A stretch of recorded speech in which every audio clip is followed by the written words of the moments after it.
Hello, xin chào tất cả các bạn đã quay trở lại với kênh của mình nha các bạn ơi. Wow, hôm nay mình thấy đây có quá trời xe luôn các bạn ơi. Để mình quay đến toàn thể các bạn cùng xem nha các bạn nha. Đó, chiếc đầu tiên nha các bạn ơi. Đây, một em xe cực kỳ đẹp luôn nha các bạn nha. Một em xe cần cẩu xúc cát này các bạn ơi. Wow, một em xe màu xanh nước các bạn nha. Wow, ui, ở đây mình có chiếc cái đồ ở đây có chiếc xe các bạn ơi. Từ mình quay cái này các bạn. Đây, mình chơi cái trò ván trượt đây nha các bạn nha. Ê, đây các bạn nha, 1 2 3 wow, hay quá bạn ơi. Rồi tiếp tục tới chiếc này nha các bạn nha, 1 2 3 bay qua kia luôn các bạn ơi. Wow, quán trượt đó các bạn nha. Đây thôi, bây giờ mình quay đến toàn thể các bạn tiếp về những chiếc xe ở đây tiếp của mình nha các bạn nha. Đây là một em xe cần cẩu xúc cát nha các bạn nha.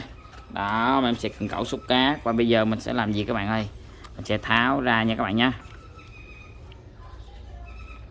Đây, mình sẽ quay chiếc nào là mình sẽ tháo chiếc đó ra nha các bạn nha. Đây, bọn em sẽ cần cẩu xúc cát các bạn ơi. Rồi để đây nha các bạn nha, có thể để ai tới có thể tới ta lượm ta có thể tự sửa lại nha các bạn nha. Wow, còn đây là cái móc cẩu nữa các bạn ơi. Wow, một em móc cẩu xanh dục đây luôn. Rồi tháo bánh luôn nha các bạn nha. Tháo bánh còn vậy thôi các bạn ơi. Đây, để mình coi thử cái này mình tháo được luôn không các bạn nha. Để coi mình tháo được, mình tháo luôn các bạn ơi, để mốt cho ai thợ sửa xe người ta có thể tự lắp ráp lại nha các bạn. Ây da, cứng quá các bạn ơi. Đây, tháo ra được luôn nè các bạn ơi. Ây da, wow, vậy là mình đã tháo được cái xe rồi nè các bạn ơi, chụp luôn đó. Ai sợ sửa xe tự tới đây mà lấy xe mà lì lắp ráp đi nha. Rồi mình còn chiếc xe này đó các bạn ơi. Wow, đúng rồi, hồi nãy mình có lấy chiếc xe này các bạn ơi. Chiếc xe này nãy nằm ở đây luôn nè các bạn ơi. Vậy mình tháo đây luôn nha các bạn nha. Rồi từ cái xe này vậy mình xích cái này mình xích lên đây đi. Chiếc này đây nha, để cho nó không bị lẫn vào nhau nha các bạn nha. Đây, bây giờ mình sẽ tháo chiếc xe này ra ở đây luôn nha các bạn.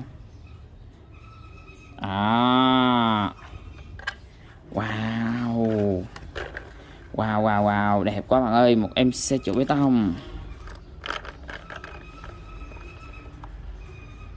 Đây, dục đây nha các bạn nha. Rồi, dục đây. Rồi, hai bánh cuối nữa nha các bạn ơi.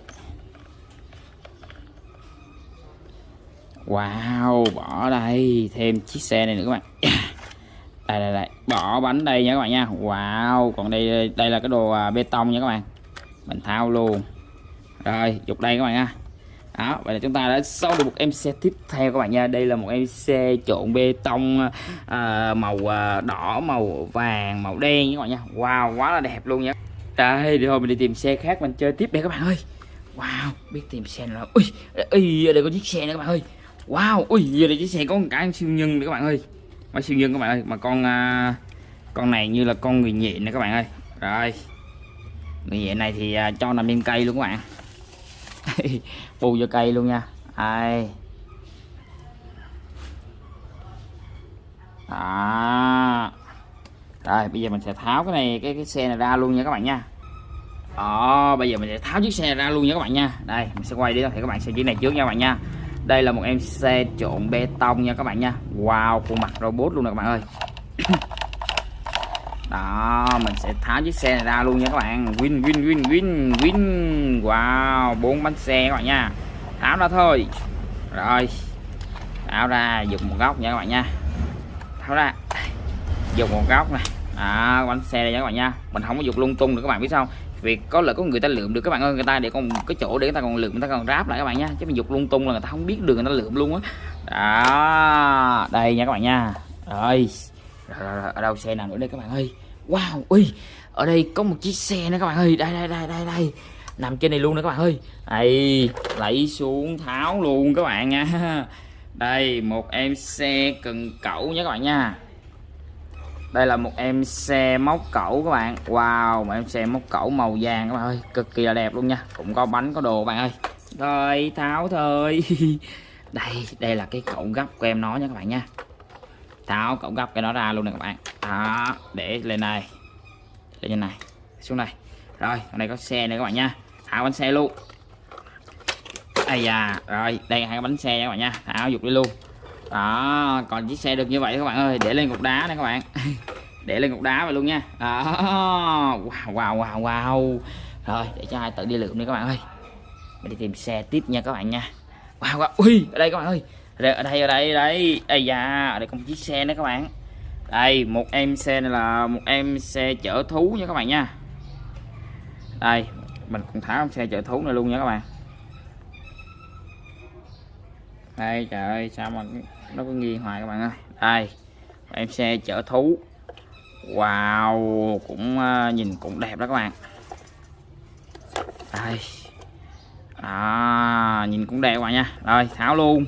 Đẹp thì đẹp chứ mình cũng tháo banh luôn nha các bạn nha.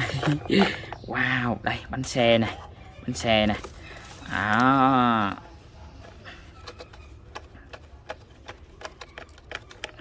Đây, cứng quá các bạn ơi. Đây. Tháo bánh xe luôn nha các bạn nha. Rồi, cái đầu xe thì mình cứ này chắc mình để đây đi các bạn ơi. Tháo cái bánh xe rồi các bạn. Mở mấy này ra nữa các bạn. Đó, để cho tự lắp ráp đấy các bạn. Đây. Rồi, để cái xe ở đây nha các bạn nha. Wow, đã quá các bạn ơi. Wow. Ui, đây có chiếc xe đó các bạn ơi. Mình từ tháo này ra các bạn nha. Mình lấy chiếc xe mình chơi cái trò ván trượt đó nha các bạn. Nè. 1 2 3. Wow, quay có đó luôn các bạn ơi. Wow. Ôi, chiếc xe này thôi, để đây đi các bạn ơi. Đây, để xe đây, mình lượm chiếc khác. Chiếc này mình thấy bự quá, mình không muốn tháo các bạn ơi. Đây. Mình tháo chiếc này nha các bạn nha. Đây, mình tháo em xe này ra luôn nha các bạn nha. Một em xe xe bồn chở xăng nha các bạn nha. Một em xe bồn chở xăng. Zin. Run. Đây, tháo ra luôn các bạn. Wow.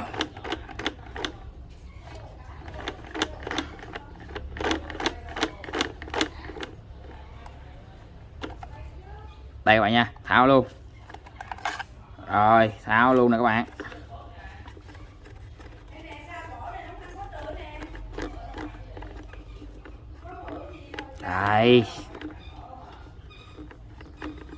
Đây, bánh các bạn ơi, bánh này. Rồi cái đầu này thì mình không tháo được nữa nha các bạn nha. Rồi, giờ mình để cái xe đây luôn nha các bạn. Wow, vậy chúng ta đã tháo rất là nhiều xe đó các bạn ơi. Thôi, mình đi tìm thử coi chiếc xe nào nữa các bạn. Ui, đây còn chiếc nữa các bạn ơi. Wow, em xe mấy xúc này đẹp quá các bạn ơi. Thôi, chiếc này chắc mình không có sáo đâu các bạn ơi. Đó, nhìn cực kỳ là đẹp luôn nha các bạn nha. Màu xanh nè các bạn, màu xanh nước, xanh lá này, có mấy xúc đồ mà thôi để xe đây đi. Thôi, phía đây thì mình chắc mình phải về mình học bài các bạn ơi. Trời bắt đầu nó tối này các bạn. Đây không phải trời tối rồi. Thôi mình về mình học bài đây. Nếu các bạn xem video thấy hay đừng quên cho mình những cái like, đăng ký, chia sẻ để xem những video tiếp theo của mình nha các bạn nha. Thôi bye, xin chào các bạn. Hẹn gặp các bạn vào những tiếp theo của mình nha. Cảm ơn các bạn rất nhiều. Cảm ơn nha. Wow, này rất là vui luôn.